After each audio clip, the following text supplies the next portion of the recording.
Do you feel like you're the only young person who cares about your Catholic faith? Do you look around at Mass and only see silver foxes? We're Jake and Kathy, a young adult married couple, and we're here to tell you, you're not alone. That's why it's time to get Truth Popped. You're gonna get a podcast designed specifically for you, a young adult Catholic in a pop culture world. The countdown is on for Truth Pop. We'll connect Christ into culture.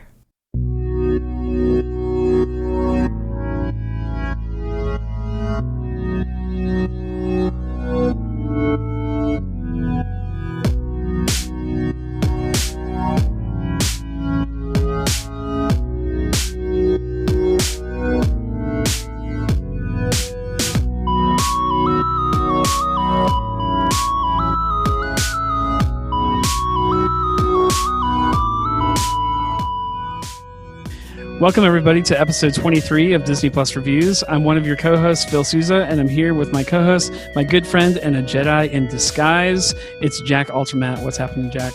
Oh, nothing much. Phil, if you were ever trapped in jail, I would discreetly help you escape and come up with new solutions over a 4-episode arc to do so. Hopefully it wouldn't take 4 episodes for you to come up with a plan. No, it will take us 4 episodes to come up with a mundane plan. Jeez. Yeah. Help us. If you're picking up what we're throwing down, we are talking about Clone Wars again this week. We are doing Clone Wars every other episode. So last episode, if you're just tuning in for the first time, check out our Onward review. I thought that was a really good episode that we did last week on the new movie from Pixar called Onward. So definitely tune into that. But we are an unofficial Disney Plus podcast reviewing the most popular stuff on Disney Plus on the service. And we are back to Clone Wars. 2 episodes ago, we set up this new story arc between Ahsoka Tano. It was the return of Ahsoka Tano. She had been gone for like a season and a half of the show. Finally came back in the midway part of season 7, and it's time to wrap up this 4-episode story arc. I think we're finally done with the Martez sisters. The Lord. And so we're going to be talking about Clone Wars season 7, episodes 7 and 8. Jack, what? I think I already know what you're going to say about this question. I want to ask you about how this story arc, all 4 episodes, compared to the first story arc for you with the Bad Batch, and how did you think that this story arc wrapped up as far as the last couple episodes, just in general? I've always wanted to know more about the Pyke, that lizard type creature that the one girl fights in the Transition. Okay, I liked that creature. Those are those are the same creature that we see in Mandalorian episode 1 or 2. I think it's episode 2 when he comes out, when he first gets the child and he's leaving and he gets jumped by those 3 like lizard creatures. That's the same race there. Yeah, okay. Transitions. Okay, so all I'm saying is that I don't understand, apparently, how television shows are written. Especially when there's a only 12 episodes, right? 12 total, yep. So I wouldn't spend 4 of my episodes teeing up on basically the last 4 when I could have spent 1 teeing up the last. What would that be? 7. Literally the most like odd, dead end, I don't understand, apparently, story arc I've ever seen on any show I've ever watched. Yeah. And I was like, and honestly, like my excitement went from very high for these 4 episodes to, by the end, I'm like, please, Lord, let them do something to make some sort of redemption or let us know where they're going. And it basically comes to the end and it's like, oh, okay, well, you just had to get through this part to get Ahsoka to these other 3 people that are going to set up a Darth Maul ending. Spoiler alert. Yeah, I would say I hate to say this about any episode of the Clone Wars, but like episodes 5, 6, and 7 are almost skippable for me. Like where you just recommend people not even watch them, like because they don't mean anything for their overall story. If this were if this were a season that had 24 episodes, okay, you can burn 3 episodes. Right. But in a season that has 12 episodes, and it's a show that hasn't been around since when was the last episode? 2014. It hasn't been around in 6 years. Yeah, it's been a while. Yep. And so now we're just gonna burn. Like, it's so weird to me. Like, yeah, I don't know. Like, odd. Anyway. So whatever. I got really excited when we watched the first 4 episodes because even though it was like the self-contained story, you were seeing some stuff about Anakin. You were learning a lot about the clones and like these super clones that they accidentally created, and just more about how the droids like communicate with each other. There's interplanetary communication that was being shown, and of course, finding a long lost brother that they bring back. There was so much interesting. Yeah, it's like a larger world that was a part of, not just. I don't know what this was. It's weird. Yeah, yeah. So, but then to descend from that into this, like these 4 episodes. I mean, I don't want to say like they're spitting in the face of like Ahsoka fans, but it is one of those things where like Ahsoka Tano fans like myself that were super excited to see her come back. We haven't seen her since season 5. Mm-hmm. So like I was so pumped to see her return. I was like, man, like she's one of the most BA Jedi. Like she can just kick butt, and not anymore, buddy. No, she can't. I really thought we would see a return to form for her, like where she is basically a Jedi, not by name but by deed, and like just like literally like performing as a Jedi and rescuing like lost like oppressed people and stuff like that, but just not telling people that she's a Jedi. And we just did not get that in these 4 episodes. Not even in the I mean, you barely even saw her use the Force in episodes 7 and 8, and I thought we were going to see a lot more. So there's nary a lightsaber to be found. There are no clones in these episodes. It is a weird 4 episode deal here. Yep. So kind of bummer. Yeah. So let's go. We'll kind of go beat by beat. I think again, there's not a lot of meat in these episodes, so this might go kind of quick. But as always, Jack, feel free to stop me if you want to talk about something that happens. But we'll start with episode 7, kind of go through that plot, and then do the same thing with episode 8. And then at the end, I just kind of want to give some kind of closing thoughts about everything that we saw. But I think most of the interesting stuff to talk about is going to be at the end of episode 8, but we'll get there in a little bit. So episode 7, as we assumed, what basically takes place minutes after the events of episode 6. So they are on Obadiah. I've heard it pronounced both ways, actually, in Star Wars stuff. But they are still on this planet. They're been captured by the Pykes. They're held up in a cell. And honestly, the first few minutes of the episode were somewhat promising for me. I was really captivated by their backstory. I thought it was kind of cool, and I thought would set up some really interesting conversations, and that never happened. But the first few minutes I thought was really cool. Like basically in about 2 minutes we get like this really thick story. Rafa tells basically the story about how they came to be orphans, and it also explains a lot about why they personally hate the Jedi.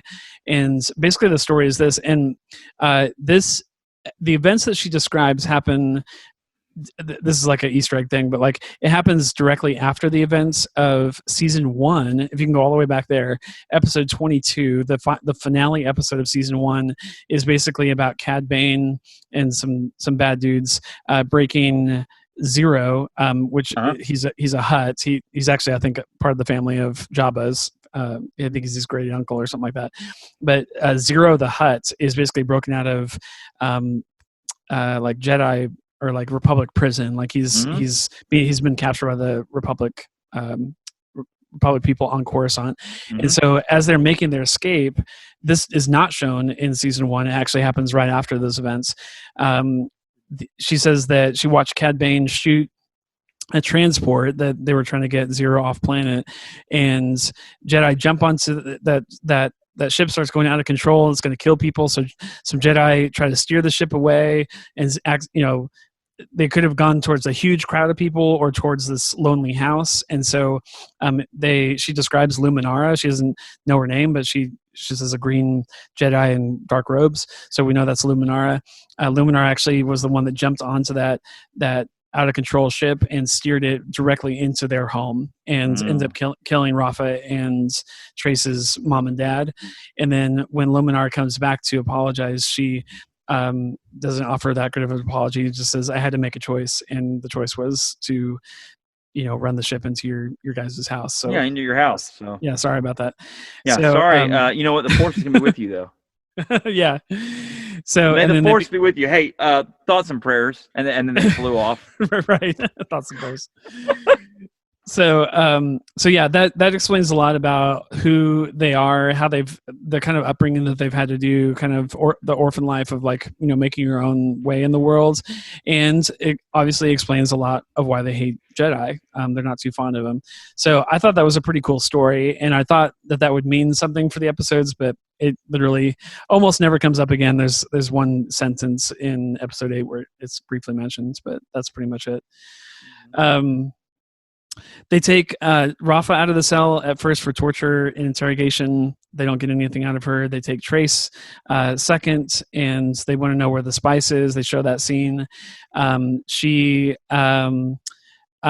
actually fights her way out of the bondage of that scene, which is, I thought, pretty cool. To watch her kind of get a little action. She steals a blaster and kind of shoots her way out, and then at the same time, Ahsoka breaks her and Rafa out of their cell that they were left in, and Trace is going to break them out of the cell. They miss each other, so Trace goes to unlock all the cells. Meanwhile, Ahsoka and Rafa are already out of their cells because Ahsoka used the Force when Rafa wasn't looking. Right. And Trace, in this really kind of cool scene, little bit, she breaks out. She kicks a little bit. It's kind of cool. Just a little bit. She breaks a couple of prisoners out of their cell. One of them actually looks like one of the pirates. And one of them's Hammerhead. Yeah. He looks like well, he's a Hammerhead from the Mos Eisley. Well, he's that species or whatever. Very strong. Alien creature there. Yeah, he actually picks up one of the Pykes and throws them at the other Pykes like a child. Yeah. Yeah, that was pretty cool. Yeah. Trace, let's see. Oh, all three of them meet up together finally, and they get out of the building. They make. I'm skipping over some of this stuff that really doesn't matter. They make it to a gap in the platform where it's a pretty big jump. They're probably not going to make it, but they have nothing. I mean, what else? They can either face the blasters that are firing at them or try to make the jump. So they go with the second option. Trace jumps for it, is clearly not going to make it, and Ahsoka kind of nonchalantly does a little force push and pushes her the rest of the way. She's still trying to hide the fact that she's a Jedi, obviously. And then there's a kind of a dark moment here where Rafa says, she's probably not going to make it. Let's just go, just the two of us. So you kind of see a little bit of Rafa's inner monologue there. Right. They kind of get their getaway kind of going on. They say that at one point Ahsoka says the Pykes are not going to let us off this planet. It's pretty much they're going to capture us or kill us, but they're not going to just let us go. This is a big deal for them. That you get the feeling that the spice is a really prominent thing for them. It literally is not just their entire living, but it's their entire reputation. They are known as these spice runners, and so they're literally going to do anything it takes to get them back, and so that they can get their spice. And so at one point Ahsoka goes alone. She says, okay, you guys go on by yourself, and I'm going to disable the gate. This is where I thought we were going to get some really cool Ahsoka. I know she's disarmed, so I wasn't expecting her to brandish a lightsaber out of nothing, but I thought she's going to grab a blaster or she's going to flip over somebody. The hand-to-hand combat was somewhat impressive, but I feel like we've seen better, not only in this series, but also in other Star Wars things like The Mandalorian especially. And so for like it being one of the biggest action set pieces in episode 7, I thought they could have made it a lot flashier, and it just looked okay. Basically what we know from that scene is that Ahsoka can take down 4 guys with just hand-to-hand combat and doesn't need a lightsaber, which I thought was kind of cool, but it was just okay. I thought the action. Yeah, and I felt like they it never reaches a level that you think it could reach, and my expectation is for it to reach that level because 1, it's a cartoon, 2, it's Ahsoka, she's a Jedi, and 3, why wouldn't you want it to reach that level? Because it makes the show better. So whatever. Yeah, really the most violent thing that we see in this episode is there's actually, I skipped over it, but there's a part where there's a Pyke that is like grabbing onto Trace and trying to pull her up onto like this moving platform, this like freight elevator type of thing, and he gets trapped, and like they don't show it obviously, but he gets crushed. But yeah, that was really kind of it as far as violence. But well, it's just weird. Like it's like this the whole thing has such a slow pace to it, and it's like there's not really an urgency to this at all. So yeah, I don't know. It's just really difficult to. It's weird. It surprised me that it's so kind of nonchalant. Like the whole thing right now is just like, I don't know, like some weird middle of a season 1, bonus features. I don't know. It's weird. Yeah, it does. I'm glad you said that. It does kind of feel like they're just like, oh, we got plenty of time to tell lots of stories, and let's just burn a few episodes on this small little story. It's like, no, this is the final season. People really actually wanted to see kind of new stuff, but whatever. So yeah, odd. There's a kind of an aside moment where Ahsoka pulls Rafa over to the side and she says, hey, you might be able to pull off this kind of life, but Trace isn't really meant for this. Like her personality isn't geared for this kind of life. But she won't say no to you, like whatever you ask her to do, she's just going to do it. So you need to do that, basically she's telling her like, you need to do the honorable thing and just live this life on your own and, let your sister be. But, obviously she doesn't, I don't know that she ever takes that to heart. Right. They go to like this. How'd you interpret the next area? So like they kind of go to this area where there's like commerce being done. It looked like it was like it's in a town? A city. It's a city okay. I think the Pykes aren't running necessarily. They may run it, but like the Pykes place. That's hilarious. Starbucks reference. The Pyke area that they're running is like their own little compound or like a big factory kind of scenario, shipping yard inside of whatever the city what's the name of the planet that they're on? Obadiah or whatever it's called. And so this is just like the town or like the city area. Like you have it right. I mean, like the town that it's part of. That's why they're wandering around. That's why the Pyke are out looking for these people, looking for the escaped convicts or whatever. Right. So I don't know if that answers your question or whatever.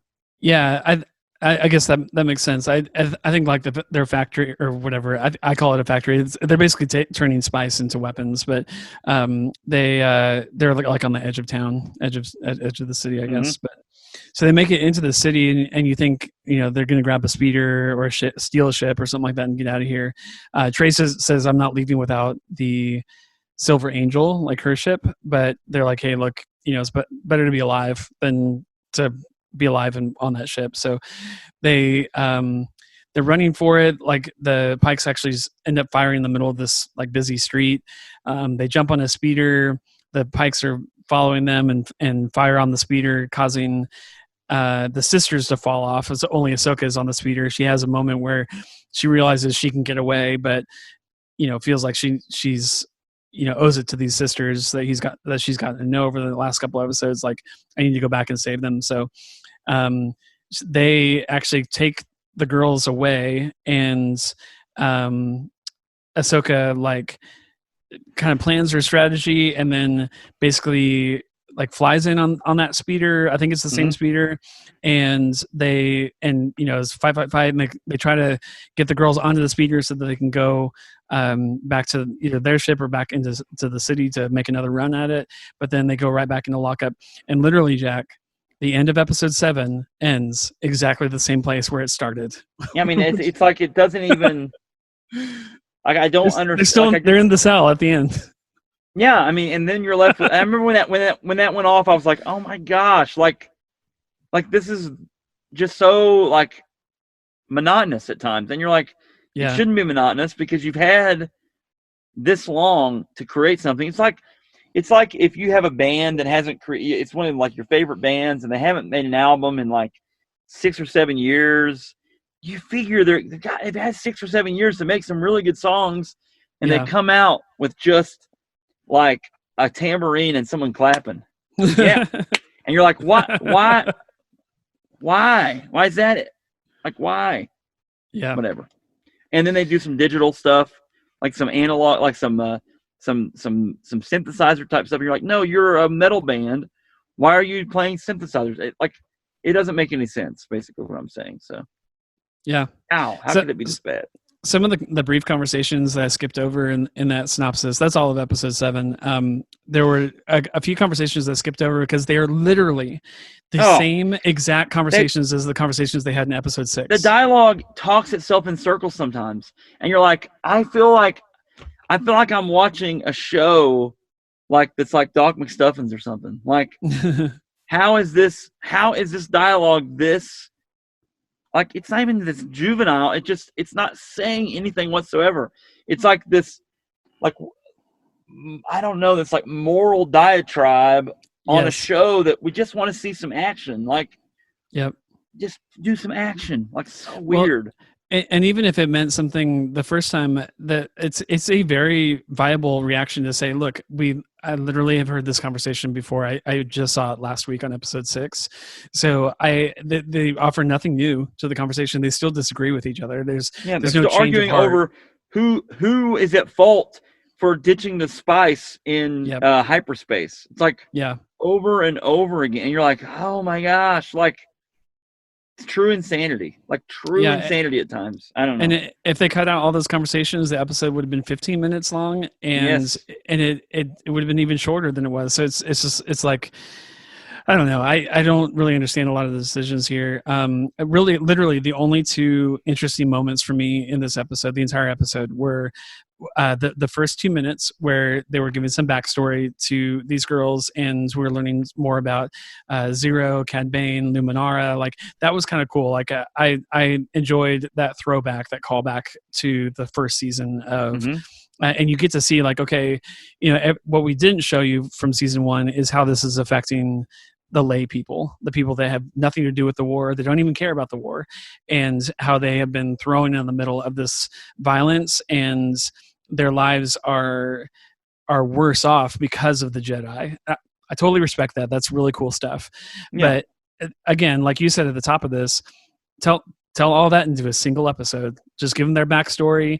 Show these girls maybe already in the middle of a spice run. Ahsoka comes across their path and saves them, and you could do all that in 20 minutes, maybe 40 at the most. But you definitely don't need 80 minutes, which is how long the story arc took. So, and you could have been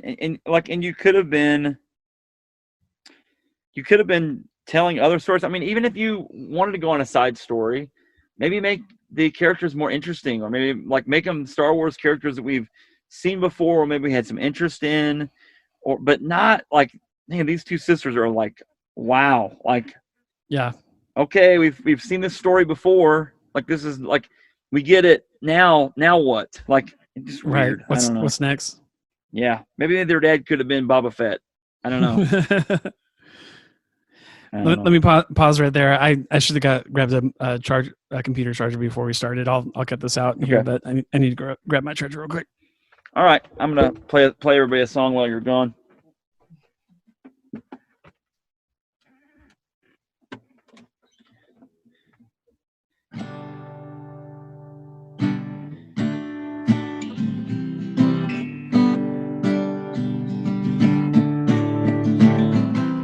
Chocolate pie. If I was a bird, I'd poop in your eye. Eat it with whipped cream, eat it with fork. Phil's truck's got lots of torque. Chocolate pie. If I was a bird, I took right in your eye.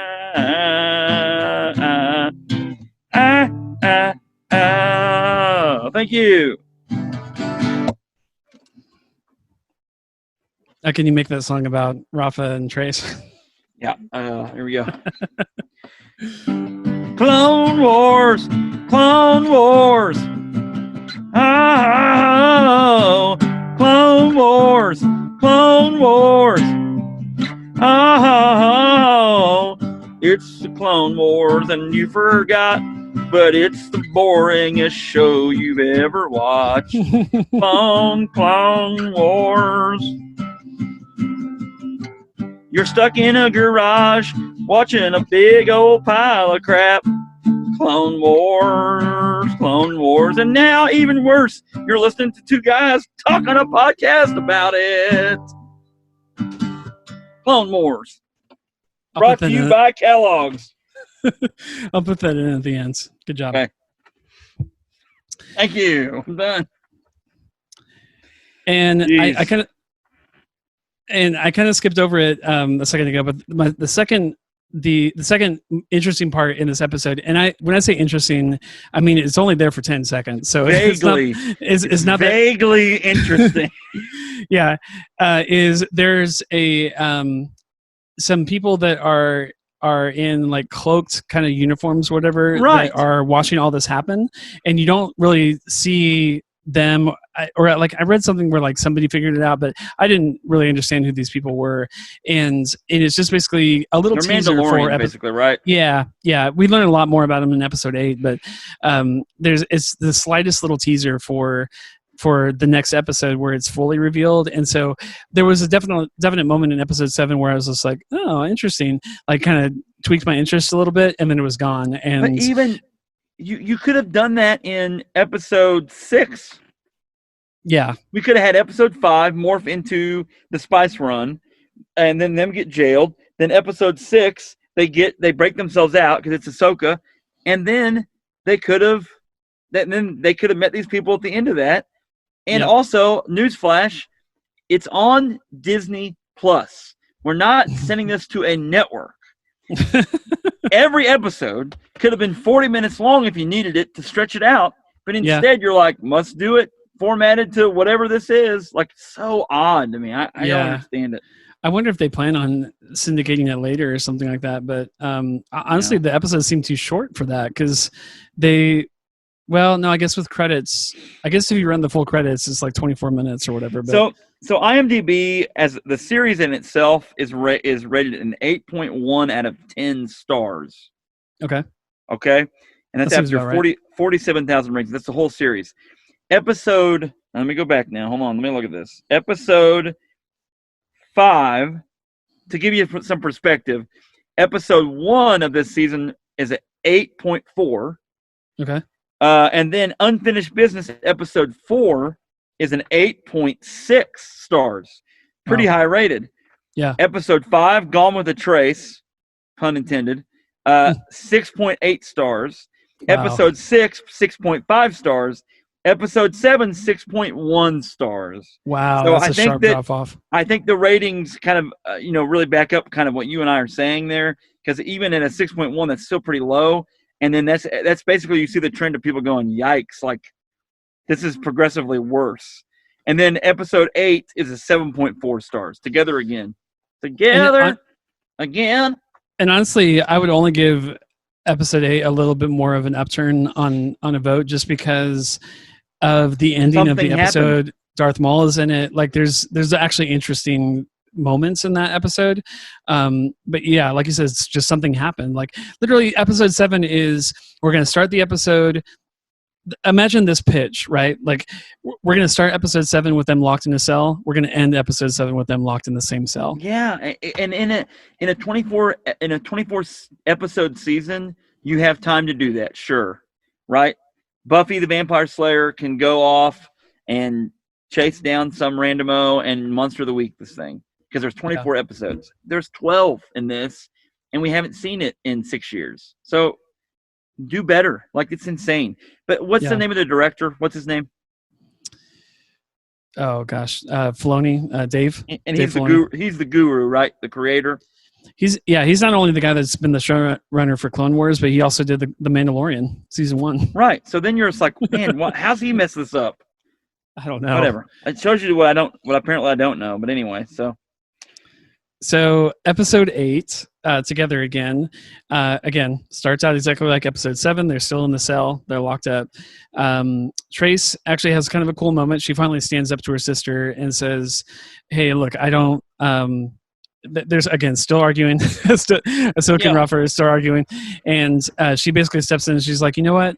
I'm on Ahsoka's side on this. Like, I don't like all this spice running business. I'm out. Like, if we even survive this experience, I'm done. Like, I'm not doing this anymore. So I thought that was kind of cool to see that.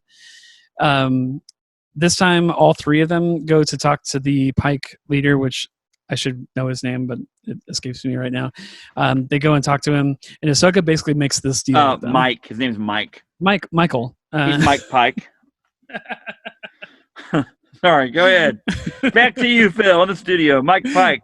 Call me Mike. Mike Pike on line 1. She says, if you let the sisters, Trace and Rafa, go get the spice for them, let them off planet, let them go get the spice that they stashed or whatever. She lies to them. If they don't return in 24 hours, I'll tell you where their family is, which of course we know they don't have a family anymore, and you can kill me too. Give them 24 hours to at least pay off our debt and then let us go, or kill me if that doesn't happen. At this point, Jack, I still don't understand why she's not just telling everyone that she's a Jedi. Can you help me understand this? Like, literally their lives are on the line. I think she doesn't want to make, she doesn't want to bring attention to herself. That she's so maligned with the Jedi that she doesn't want to include them in anything. And she also knows that it could cause some issues because the Jedi are so, they're such a big part of the Republic that any connection to the Jedi means that it's an action that's the Republic is doing an action against the Pykes or whatever. Yeah, that's and so she's trying to guard that. But that she's even in this situation in the first place is dumb to me. But whatever. Yeah. Charles. Yeah, I think towards the end of the episode, they're like, why didn't you just tell us you were Jedi back in the cell? And she's like, well, you just told me that story about how a Jedi killed your parents. And I was just like, I don't really buy that. I'm sorry. Yeah. I don't buy that. Bad. Anyway, so he's not named at this point, but the leader basically, after the girls, all 3 of the girls leave, he says, we need to get that spice or I'm going to hear it from him. And we don't really know who the him is at this point. But that was an interesting line. I was like, oh, okay, there's something bigger going on here. Rafa wants to go. They get off planet, and then she says, I want to go back and save Ahsoka. Like they really have their opportunity to just leave her behind and just go back to their lives in Coruscant and just forget about Ahsoka to begin with. And Rafa has this super weird, I don't understand it, like change of mood where she wants to save Ahsoka. She's been hating Ahsoka up until this point, and really, like in episode 7, she wanted her to die. Like she was like, she's not going to make that jump, and I don't care. Yes, and then exactly. now in episode 8, literally hours have transpired, and she says, I want to go back and save Ahsoka's life. And Trace is like, why would you want to do that? And she said, she doesn't disagree, but she's like, that doesn't seem like your character. And she says, well, it's the only way that I can like stick it to her and like show her that I'm better than her, like that I came back to save her life. Just like, yeah, no, I don't buy that either. Sorry. that's too weird. That's really too weird of a flip for her character. So, but they had to do something. Like, I don't know who's writing these stories. I don't know that it's Dave Filoni, to be honest, but whoever's writing this episode is like, well, you have to make them both want to go back to the planet. How do we do that? And this is the best they could come up with, I guess. Insanity. So they go back to Kessel, the place where the first planet that we see in episode 6, where all the spice is. They land on the dock, and one of the few moments I've actually kind of enjoyed watching Rafa. Rafa is kind of a despicable character in all 4 of these episodes. I don't really enjoy watching her at all. But I did like, for a few moments, the conversation between her and the dock workers that are there on the planet. She basically lands on the on the planet, and she's like going to con them into giving them spice when they don't have an order for it. Like, and they, to be fair, the dock workers are like, hey, we need to see some documentation. Like, we're not just going to give you spice. And she's like, oh, it's a special order. Don't worry about it. It's coming from up top, from all the way at the top. And they're starting to buy it. And then she's like, at one point they're like, we can't give it to you. And she's like, well, I want to talk to your manager. And he's like, I talked to the manager. He says you can't have it. It's like, well, why isn't he here? Like, she was, manager. yeah, it's very Best Buy. Like, I want to talk to the Best Buy manager. Exactly. But yeah, I thought like seeing her kind of doing a con job on these guys was actually kind of interesting for a few moments. Let me kind of finish that. Sure. It does the thing where like it goes back and forth between the two girls and Ahsoka, and then back to the two girls. I'm just going to finish the two girls, and we'll talk about Ahsoka. Yeah. But, basically, they get caught. The manager actually does come down. They actually call him the manager, and it's a Trandoshan, who's obviously we know they're pretty tough.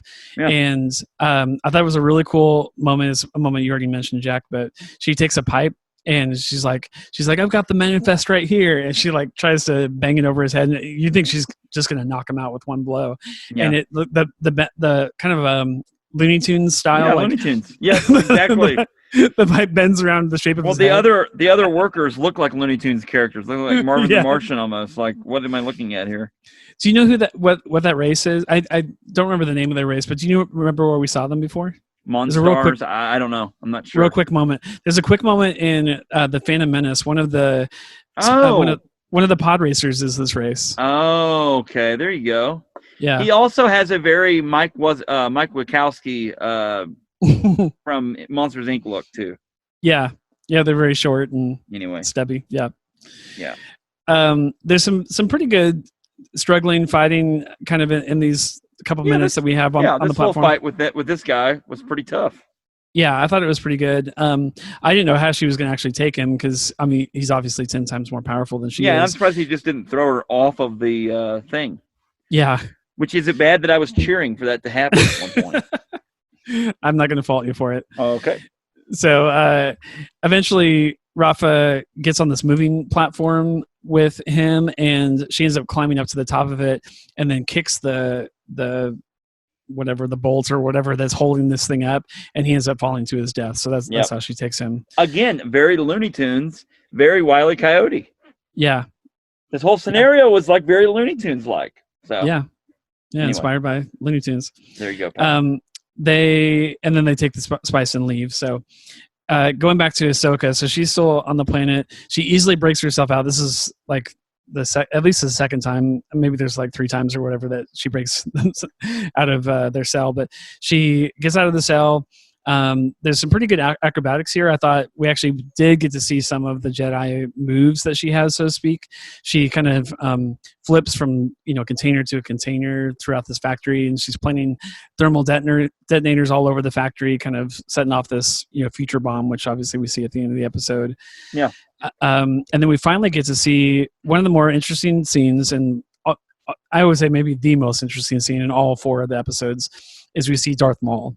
And it's revealed that he's the him that that we heard about earlier, this guy that's kind of overseeing this whole operation, and he's basically pressuring the Pike leader to fix the situation. He's aware of what's going on, how they got conned basically, and that he threatens him, like, I'm threatening your life. And then he also talks about the Crimson Dawn, which is another underworld group. Is actually the group that are the bad guys in the Solo movie. If you've seen Solo, a Star Wars story, he says, I'll give the job to Crimson Dawn if you guys can't handle it, that kind of thing. And then I thought the scene was gonna end there, but he actually sees Ahsoka, which I don't know how this or senses. I feel like he senses Ahsoka. Yeah, it could be just that. Yeah, it's very interesting. Powerful. When that kind of stuff happens over long distance, and we see it, that's canon. I mean, we've seen it. Darth Vader does that.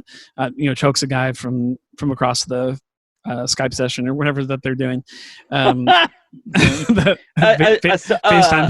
And Luke Skywalker can literally. He's so attuned that he can project himself almost in physical form, basically, right, across the a galaxy basically. So pretty amazing.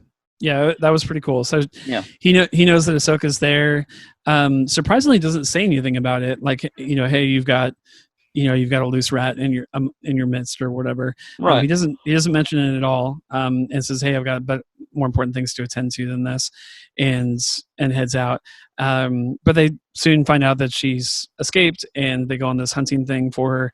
They catch her in this big shootout scene and corner her up, and she's shot with a stunning bolt, blaster bolt or whatever. Yeah. It is taken away back to the cell again. Which I mean, these scenes like play over and over again in this whole arc, and it's like it's kind of mind numbing. Like there's times when you're like, why? Like why did you? So weird. Anyway, continue. It is very deja vu. Like break out, fight, get captured. Break out, fight, get captured. Break out. Like it's just over and over again with these episodes, but. And this all happening in 2 episodes. Like it's literally 40 minutes of television. So it is very repetitive. So then finally we'll get all 3 of the girls back together. So the girls come back. They've got the spice. They, in a moment I didn't see coming necessarily. I mean, I guess they figured out she was a Jedi because she broke out. They don't explain how they know this, but the Pykes have figured out that Ahsoka is a Jedi, and he reveals that information to the girls like pretty much within the first 10 seconds of them coming back to the planet. And he tries to convince her, or I think he's convinced as well that Ahsoka has been using the girls just to get a cut of the money, and then is just going to turn her back on them. She may come out and say she's a Jedi. I feel like she may have come out and said, "Okay, look, I'm a Jedi." Blah blah blah blah blah. He's the one that breaks the news on that, and she owns up to it right after that. And that may be what I'm thinking. Yeah, she in the same scene. She's definitely talking to the girls as, "Yeah, sorry, I didn't tell you before," but yeah, he's oh yeah. And that's the part where she's like, she's like, well, when was I supposed to tell you? And they were like, in the cell. When we were all sitting in the prison cell. That would have been a good time. So, which I totally agree with. Anyway, the thermal detonators go off, so it cuts the conversation short. Ahsoka uses the Force to basically get them out of that ugly situation, and they run for the Silver Angel, their ship. They, without any complication at all, they just hop on the ship. Like I was kind of expecting them to have to fight through some guys or something like that, but there's literally no one even on the platform. They just get on the ship. They just run onto it and they go. And then we get a flight scene where they're flying, trying to get off planet. There's 3 Pike ships that are following them. We finally get to see some ship-to-ship combat, which I thought was short, but it was cool. Ahsoka actually shoots down a couple of them using the firearms that are on the ship, which thankfully Trace thought to put that on the Silver Angel. It's a pretty good sequence. There's one ship that's left after their gun gets destroyed by one of the ships, and Trace ends up taking that one out by basically playing chicken with the last ship, and causes that ship to kind of veer off into a rock, into a side of the cavern.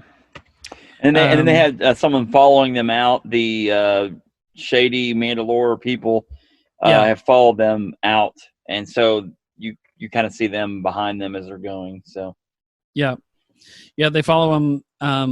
It's presumed that they follow them all the way back to Coruscant. There's a brief scene at the very end of episode 8, which is really the only reason to even watch these episodes is the Darth Maul scene and the scene at the very end of episode 8. Ahsoka says, "Hey, look, girls, I was a Jedi, but I'm not a Jedi any longer. Sorry, I didn't tell you, but I'm not technically a Jedi right now.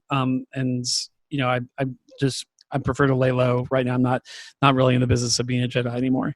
And they thank Ahsoka for helping them and saving their lives, and they wish her well. They're saying, "Okay, go on your way." And then as she turns to leave, it's Bo-Katan, and this is a cool character. I don't know how much you remember from season 5 of like this whole thing with the Death Watch and Bo-Katan and Darth Maul and tell folks about it. Yeah. Mm-hmm. Okay, so I think I kind of mentioned it a couple episodes, maybe 4 episodes ago or 2 episodes ago, but I had watched season 5 right before watching the story arc, and season 5 is definitely my favorite season. There's again, I think I talked about some of this, so I apologize for repeating myself, but there's a basically a takeover that from Darth Maul. Think of Darth Maul as like the Godfather. Like he's going to be this like underworld boss over every underworld boss. Like he is the boss of all the bosses, or like kind of like Joker from The Dark Knight. Like he's, you know, he doesn't want to squash all the other crime bosses. He just wants to be the one that's like controlling all of them. Right. And so like he basically becomes that. And so the Pykes are under his thumb. Death Watch is under his thumb now because he killed their leader. He oversees the Hutts. Like he's basically in control. He's the puppet master for all these different crime syndicates. And so he's even in charge, like in the Solo movie, like that's revealed that he's in charge of that too. So like, you know, that's a big tie-in there between this and Solo. Yeah, that was cool to see. He names it the Shadow Collective, and it's basically, again, just a conglomeration of all these different underworld. They become a pretty good force to reckon with when they're all playing together.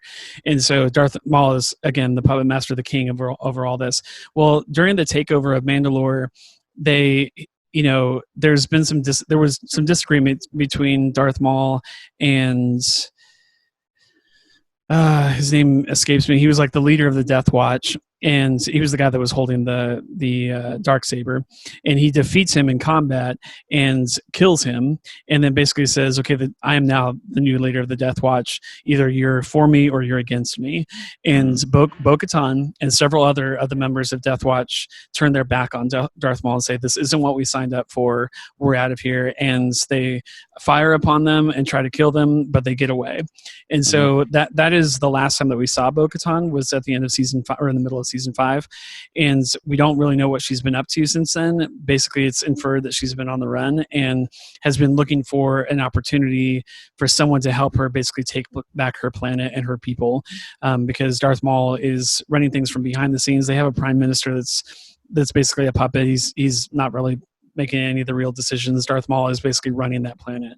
Right. And so she is obviously needing help. There's only a few of them that defied Darth Maul, and so she's looking for anyone that could come to their aid. And Ahsoka has actually worked with Death Watch in the past for a whole bunch of reasons I won't go into, but she is one of the few Jedi that she actually knows by name, and so she has obviously been looking for Ahsoka since her disappearance and has finally caught up with her.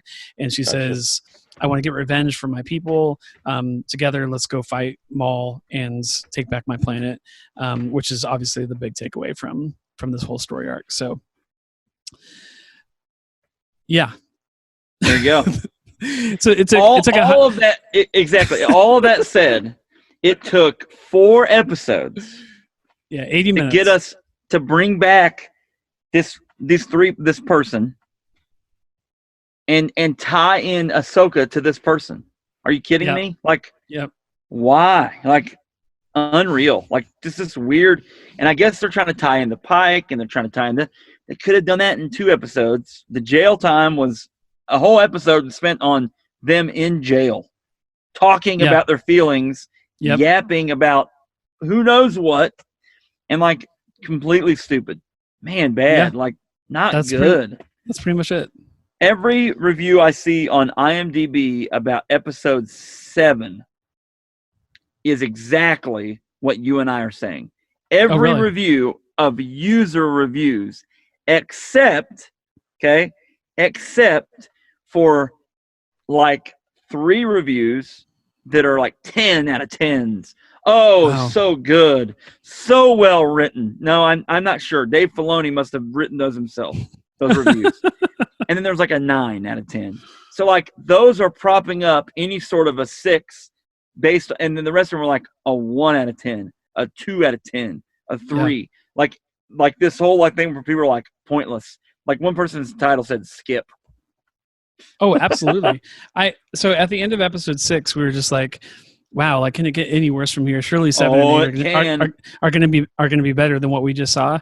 Episode 7 is the low point of the prison life, the story arc. Bad. Yeah. of the show. Like the low point of the whole show. Yeah, it's easily one of the most skippable episodes I've ever seen. Anyway, By the way, I'll get to this and what else have you been watching? But I did finally finish Clone Wars, so I'm congratulations. yay! I've now officially watched every single episode of the Clone Wars, and there is no episode more skippable than season 7, episode 7. It's a good feeling. I can't think of anything else that's not worth watching. So well, there you go.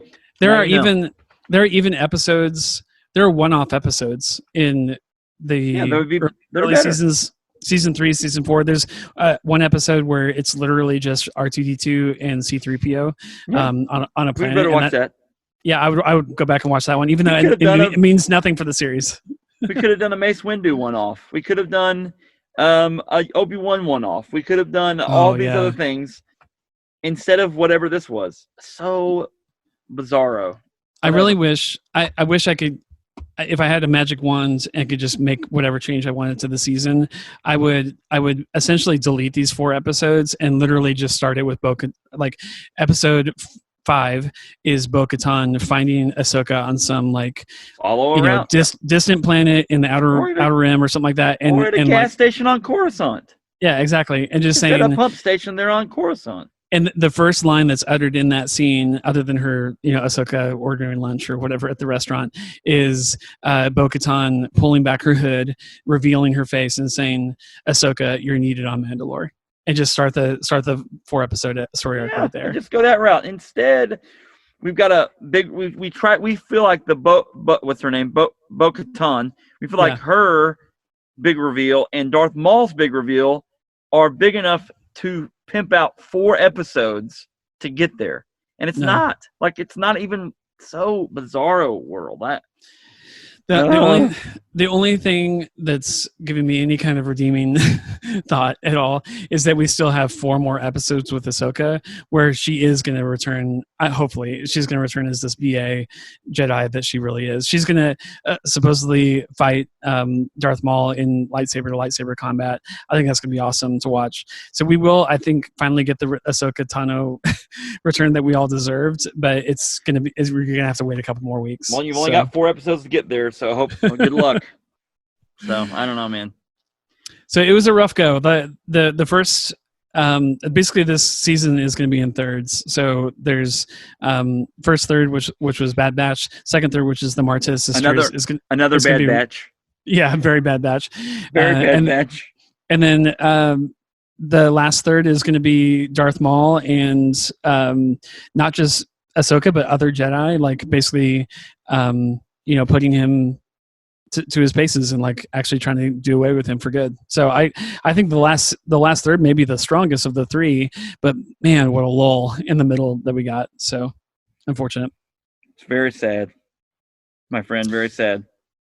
Well, before I get into more Star Wars talk, what I've been watching, what have you been watching on Disney Plus recently? The usual stuff. We've talked about my love for the Marvel animated stuff that's on there. Obviously, we watched Onward fairly recently and talked about that. And then, there's one thing that I watched that was exciting, and I forgot what it was. But anyway, normal stuff. Nothing crazy. Yeah. Again, go back and listen to that Onward review. I think it's the original Iron Man. That's what we watched. Oh, the first Iron Man? Yeah, it was nice. Miller so it holds up. Oh, well, and Miller had never seen it because you think about it this way, Phil, like you and I, like we saw all of the Marvel stuff as it developed and we were like, oh, this is great and this is great. But like Miller kind of came into it on the middle of it. And now it's like basically, he doesn't know those beginning movies. I don't know that he saw the original Ant-Man until the other day when we watched it as well. So wow. Man, what a treasure trove! Like now that he's coming of age to be able to see all these movies, like, dude, it was like so like the biggest analog that I have for my own life is like, so we were born, you and I were both born in 1979. My parents wouldn't allow me to watch anything that was rated R until I was 17. So like the day that I turned 17 was just like, oh my gosh, like there are so many movies that I can see now. Yeah. And like, it was like the gates had been opened. And Yeah. so I think one of the first ones I saw, maybe if not the first, was, I was like, I'm going to watch T2. And so I watched Terminator 2 Judgment Day. And a bunch of other movies too at that time, but I was just like, Yeah. man, I can watch whatever I want. I watched Alien for the first time when I was 17. I watched, Jeez. I mean, think about like all these great films that have like so much resonance in our culture, especially for the genres that they find themselves in, that I just were completely unknown to me. And like once the gates were open, I was like, oh my gosh, I have like endless supply of new things that people have been loving for years, but I've never experienced. So, Right. yeah. Well, very good. Cool. Well, that's exciting for him, and I'm sure you enjoyed watching it too. Love it. It's good stuff. What have you been watching? So I think I mentioned this last episode. I had 5 episodes or 6 or whatever left of season 6, and I finished those up. Season 6 is incredible. It's probably my second favorite season out of all the seasons of Clone Wars. I thought maybe this one might be up there, but we'll just have to see how the last 4 episodes shape up. But they better be really good. They would have to be really good to make this the best season. Yeah, there's some really good seasons of Clone Wars out there. Season 5 is probably my number 1. Season 6 is a really close number 2. It's really, really good. I don't know how much you remember from the end of season 6, but it's basically a Yoda story arc that is phenomenal. It is great, isn't it? It's so good. I could not believe how those seasons are canon. Like they're canonized by Disney. They're saying that these events really truly happened in Star Wars lore, and it is the last. I don't think it's a 4 episode. It might be a 3 episode story arc. There's basically Yoda is, first of all, right before this, they showed the thing where how the clones got created or got commissioned by that Jedi. Names are escaping me today, but that Jedi that basically said, he's mentioned briefly in episode 2 of the movies, and he like, against the Jedi Council's wishes, against the Republic's wishes, commissioned the creation of a clone army. And that's all. It's just, his name is literally in passing. In Clone Wars season 6, you actually not see him, but they actually tell more of that story about how it all occurred. And then Yoda actually kind of spiraling off of that story, Yoda begins hearing voices. And it didn't occur to me that this was a new thing for the Jedi. I thought going back thousands of years of Jedi, like Force ghosts and stuff like that, were just a thing. Like that, they've always existed. Qui-Gon is the first one that could. He had been studying how to become a Force ghost, basically. Yes, and then he passed that along to Obi-Wan. Yeah. He passes it along to Yoda, and then Yoda passes it on to Obi-Wan. But I did not know that was new until I was watching season 6. And so Yoda is literally the first Jedi, as far as we know, in recorded Jedi history. He's the first one to ever communicate with someone from a dead Jedi, like someone who's passed on already. And so they actually have Yoda go, he's like following this Qui-Gon Jinn voice. There's actually a scene where the Jedi are like, that's not Qui-Gon. Like they're basically telling Yoda, like, you're being fooled. You're being maybe taken advantage of. The Sith are playing with your mind, trying to destroy us from within. Like they totally write it off. They say it's not even possible. And so Yoda obviously knows better, knows what he's hearing, and so he follows Qui-Gon all the way to Dagobah, which is a really cool reference callback. He goes to Dagobah. I think maybe for the first time, it's kind of inferred he's never been to Dagobah before. Yoda goes to Dagobah, encounters Qui-Gon, not in physical, like you never actually see Qui-Gon physically as an apparition in front of him, but his voice is more prominent there. They're actually able to have a dialogue, a conversation back and forth. And Qui-Gon tells him to go to this like weird like astral planet, and he goes all the way out to this planet, and it's like the makers, like the creators, the beings that created all life in their galaxy.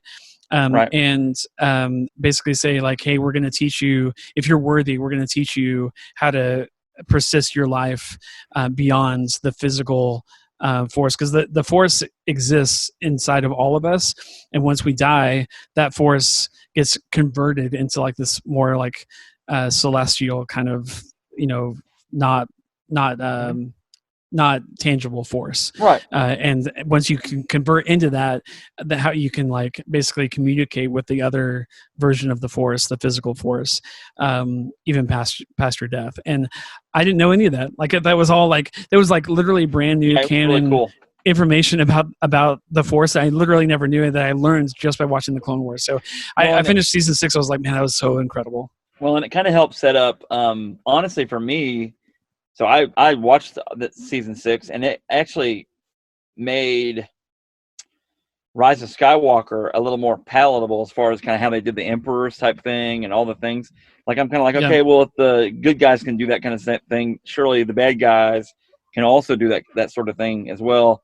And I remember reading one of the expanded universe novels that Timothy Zahn did, and it talked about basically the storyline that is Rise of Skywalker is similar to I'm trying to think of the name of it in the Timothy Zahn books, but so I'd already kind of had a precursor for it, but that Yoda stuff at the end of season 6 helped kind of make that all make a lot more sense to me as far as like what was possible. So yeah, and the Qui-Gon tie-in is really cool because I thought Qui-Gon was a character that they got rid of after Phantom Menace because he died, obviously, and you're kind of like, it would have been nice to have him around longer because it's Liam Neeson. So yeah, and what's really cool about season 6 is that you see it in the credits. It's actually voiced by Liam Neeson. Like he actually is the real voice in those episodes of season 6. So it was really cool to see that. So I'll spiral all that into the other thing I watched this last week. Jack, I went back and watched Attack of the Clones and Revenge of the Sith, episodes 2 and 3 of the movies. I'd not seen these movies for a long time. I would say maybe you venture to say 8 or 9 years ago was the last time that I've seen them. So I remember some of the events of them, but I didn't remember. I've seen Phantom Menace more recently for a podcast that you and I still occasionally do, the horror movie podcast. But I had not seen episodes 2 and 3, and so I didn't go back and watch the Phantom Menace. You can kind of skip that one, anyways. I did watch episodes 2 and 3. What I've always believed about Attack of the Clones is still true today. That movie's a good movie, but not a great movie by any standpoint. It's probably, of all like 11 Star Wars movies or whatever there's been, it's probably like closer to the 10, bottom. 9 or 10 for me. However, there are some really cool scenes. All of them that exist between Anakin and Padme are skippable for me. I think that it's some of the most. It's some of the most like just mundane talk, and like the romance is really awkward, and they don't sell it very well, and it's really, really bad.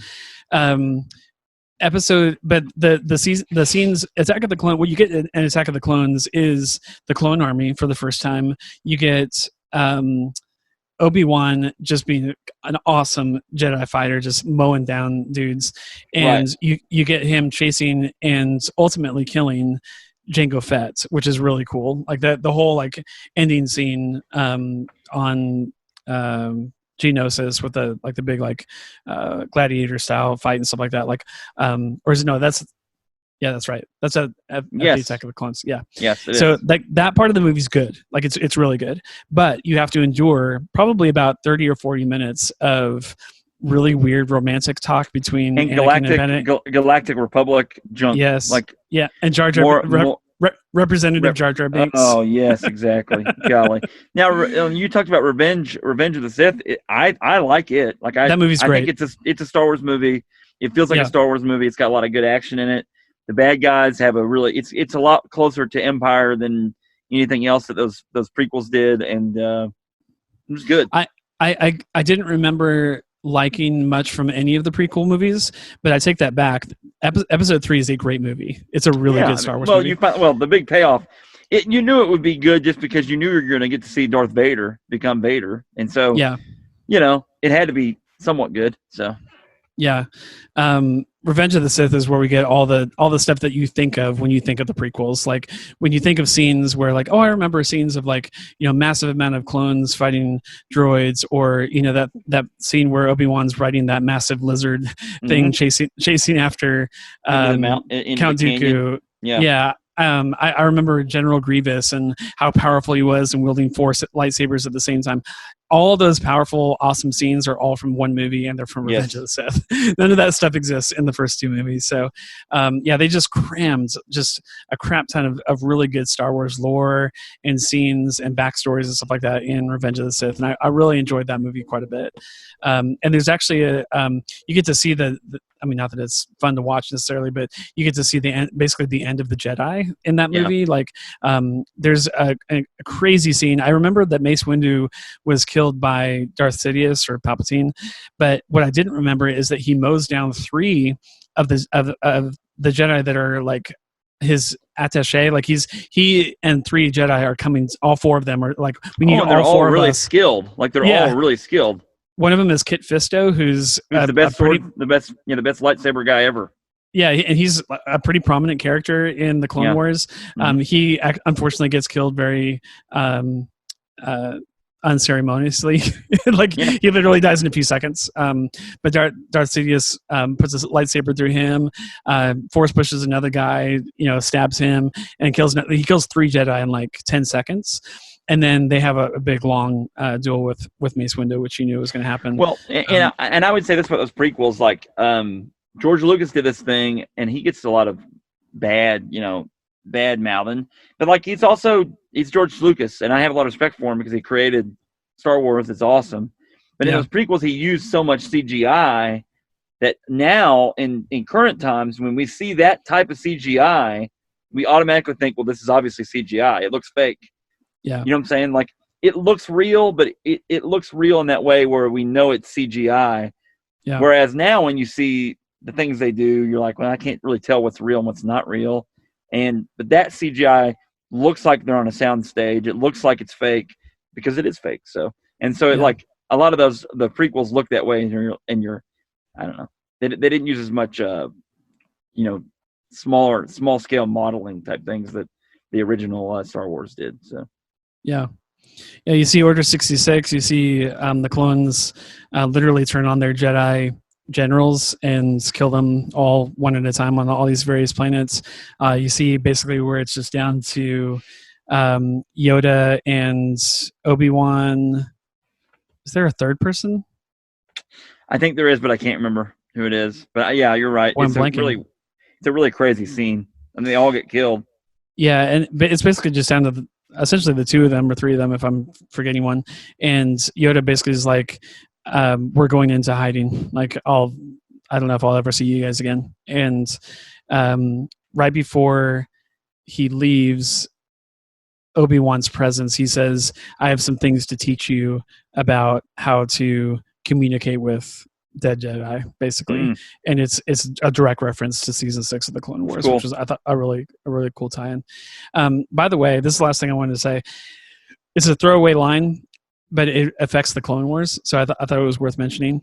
There's a line in the beginning of Episode 3, Revenge of the Sith, where Anakin is facing General Grievous, and General Grievous is trying to mock him, and so he says, "Oh, I thought you'd be taller," or something like that.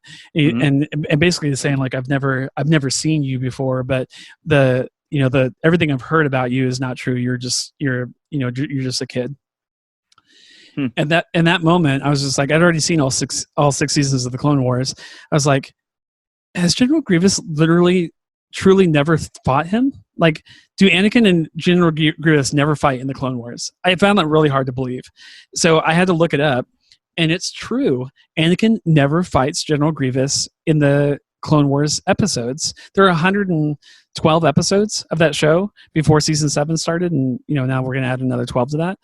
124 episodes. Anakin literally never fights General Grievous. General Grievous is in like 7 or 8 or 9 episodes out of that 124, and they come up with clever ways every single time to basically have Anakin and General Grievous not cross paths. And I read an article about how, like, the title of the article was something like how one line basically disrupted all of the plot telling for Clone Wars. Like, that because of that one, they wanted to stay true, make that line true and not falsify it. So they literally had to come up with 7 seasons of content where Anakin never comes in contact with General Grievous during the events of the Clone Wars. I thought that was really clever stuff and kind of interesting to look at. I really now. like General Grievous too. They never Yeah. really used him. They used him a lot, but he was never really fully powered in a way that he was almost played off for comedy at times, and like that was like kind of insane to me. But Yeah, he's actually quite funny in the Clone Wars TV episodes as well. Like Right. he's a laughable kind of antagonist. But yeah, but he's able to kill a Jedi, which is not normal. Like most people can't. So yeah, when he faces off with Jedi in the Clone Wars, it's always like Ahsoka fights him at one point. I think Obi-Wan fights him at one point. I think Mace fights him at one Mace point. does too, yeah. They have to like come up with all these reasons why Anakin can't be in the same room as General Grievous during the show. Right. It's really interesting to watch. But yeah. Anyway, so that's what I've been watching. I've been obviously on a Star Wars kick, and I'll probably take a break from Star Wars for a little bit. I thought about jumping directly into Star Wars Rebels, but I think I've been kind of overloaded. Obviously, 112 episodes. You're probably ready for a break from it, yeah. Yeah, I wanted to watch Attack of the Clones just to see how they ramped up. I couldn't remember how they ramped up to the Clone Wars, and I wanted to watch Revenge of the Sith because I wanted to be prepared for if they do some kind of handoff at the end of season 7 of the Clone Wars into Revenge of the Sith. So I wanted to remember how that movie started, and of course wanted to watch the whole movie once I started it. So I'll be interested to see how they cap off season 7 of the Clone Wars and kind of hand it off to Revenge of the Sith. But yeah I think I'm going to take a Star Wars break for a while. I do want to watch all 4 seasons of Star Wars Rebels and some of the other stuff, but I don't know. I'll probably come back around to that maybe at the end of the summer. I've got some video games that I actually have been dying to play, and I'll probably do that for a little bit. Do it. Yeah. Do it. Cool. Well, anything else to tell the listeners before we sign off here? No, I have. We need to pick something for next week. Oh, and we've narrowed it down, Phil, and listeners, we've narrowed it down. Rocketeer or Willow? What are your thoughts, Phil? What would you most like to talk about next week? And whatever we pick, we got to stick to. So, listeners, you can go watch it as well. My gut tells me Rocketeer. You should know that I don't believe that I've ever seen Willow. So I thought you were about to say you were going to say you should know that I don't believe in Willow. And I was going to tell you I know it's fantasy, it's not real. Yeah. I'm game to watch Rocketeer. I'm game to rewatch Willow. Both are great. I was going to ask you which one you like better, but it sounds like they're about the same. Paper, rock, scissors. Paper, rock, scissors. Are you ready? I would say let's go Willow, if nothing else, just because I want to see something that's not sci-fi. All right. Well, it's fantasy, so get ready. Great tie into Star Wars because it's got Warwick Davis in it, and he's in every Star Wars. So it's going to be great. Yeah. Okay. All right. Willow it is, folks. Everyone go watch Willow this week on Disney+. You will not be sorry. Val Kilmer's in it, and many others. I've heard really great things. I again knew a lot of people growing up. I just that watched it and loved it. I just wasn't allowed to watch it. So it's just different. It's fantasy, so I can understand why. So cool. Okay, well, Willow it is. 1988's Willow is what we're going to talk about next week. And then I would be totally down for some Rocketeer after that. So we'll make that next couple. Cool. Well, all right. Thanks for tuning in. Let us know if there's something you want to hear us talk about on the podcast, or you want to give us your own review of something. Tell us why we're wrong about Clone Wars episodes 5 through 8, and let us know how much you love those episodes. I'd love to hear about that. disneyplusreviews at hotmail.com is the way to do that. Tune in next week. We're going to talk about Willow, as you just heard, and then we will be back for some more Clone Wars in 2 episodes, 2 weeks. So if you're following along with us in Clone Wars, we'll see you in 2 weeks for that. Otherwise, tune in next week for Willow. Okay. See you.